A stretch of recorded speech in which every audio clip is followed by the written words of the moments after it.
पोपटलाल पूरे दिल्ली शहर में बड़ी बड़ी डींगे मारने के लिए प्रसिद्ध था। साथ ही वो अव्वल दर्जे का पेटू भी था।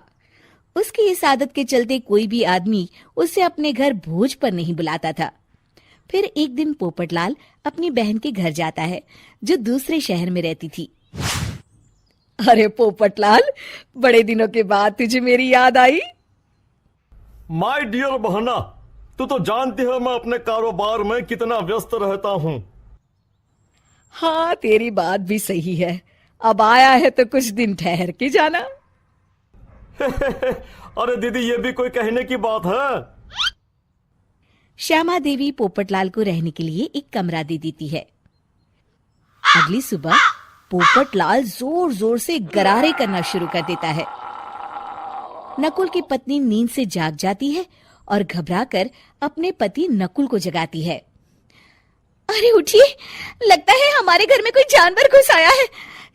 कैसी अजीब अजीब आवाजें निकाल रहा है, मुझे तो बड़ा डर लग रहा है।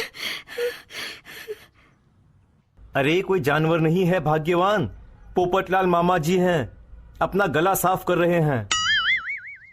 इतनी सुबह सुबह? अभी तो सिर्फ 4 बजे हैं। मामा जी इसी तरह से जल्दी उठ जाते हैं। अच्छा, ठीक है। नकुल की पत्नी जैसे ही सोने लगती है और जल्दी नाश्ता भी करते हैं। क्या मतलब? मुझे अभी उठ के उनके लिए चाय नाश्ता बनाना पड़ेगा?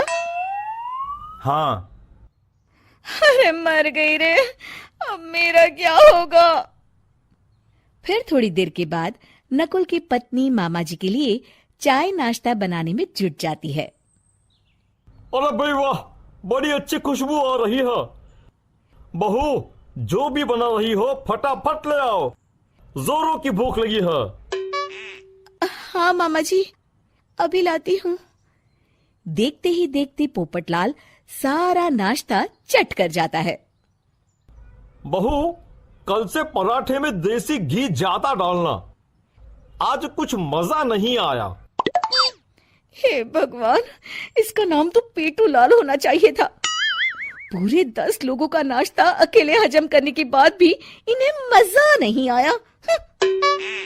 इस तरह रोज पोपटलाल सुबह सुबह घर के सभी लोगों को नींद से बेवक्त जगा देता था और हमेशा खाने की उल्टी सीधी फरमाइश करते रहता था। देखते ही देखते गुप्ता परिवार की दिनचर्या अस्त व्यस्त हो जाती है। अरे भाई, खाने का असली मजा तो इस घर में है। अरे माँ, ये पोपटलाल मामा यहाँ और कितने दिन रुकेंगे? ये अकेले इतना खाना खा जाते हैं कि आज राशन वाला मुझसे पूछ रहा था कि अरे भाई, क्या आप लोगों ने घर में हाथी पाल लिया है? अरे बेटा, अब घर के मेहमान को कोई सीधे मुंह कैसे निकाल सकता है? माँ जी, अब बर्दाश्त की इंतहा हो गई है। मैं अकेले इतना काम नहीं कर सकती। आखिर मैं भी इंसान हूँ। मैं कल ही अपने मायके चली जाऊंगी। अरे भाग्यवान, हम सबको मुसीबत में अकेला छोड़कर तुम कहाँ जा रही हो? जरा सब्र करो, मैं कुछ सोचता हूँ। अगले दिन एक डॉक्टर साहब उस घर में आते हैं। अरे नकुल बेटा, ये डॉक्टर यहाँ क्यों आया है? अरे मामा जी, माँ की तबीयत बहुत खराब है। तबीयत तो खराब होगी ही, तुम लोग उल्टा सीधा खाना जो खाते रहते हो। देखो नकुल, मैं तुम्हारा फैमिली डॉक्टर हूं, इसलिए आज से मैं जो कहूंगा तुम सबको वही खाना रोज खाना पड़ेगा। आजकल कितनी बीमारियां फैल रही हैं, पता भी है तुम्हें? आज से तुम सब सिर्फ सलाद और करेले का जूस पियोगे, समझे? डॉक्टर अंकल, आप ठीक कहते हैं। पोपटलाल घबरा के, अरे क्या खाक ठीक है भांजे? ये डॉक्टर सीधे सीधे हमें घास फूस खाने के लिए कह रहा है। अरे मैं कहता हूँ भगा इस डॉक्टर के बच्चे को यहाँ से।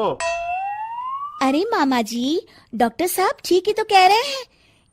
इसी बहाने आपका इतना बड़ा पेट जो बाहर निकला हुआ है वो अंदर हो जाएगा।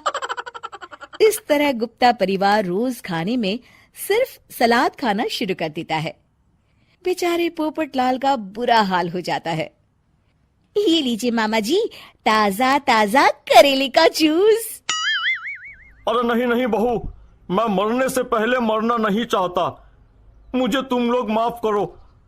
यह भेड़ बकरी वाली जिंदगी तुम लोगों को मुबारक हो। मैं तो चला यहां से। पोपटलाल अगले दिन ही घर छोड़कर चला जाता है। क्यों बेटा नकुल, मेरी अदाकारी कैसी थी? मजा आ गया डॉक्टर। आपने तो बॉलीवुड के कलाकारों को भी मात कर दिया। आपको तो ऑस्कर मिलना चाहिए। बेटा ये थोड़ा ज्यादा हो गया।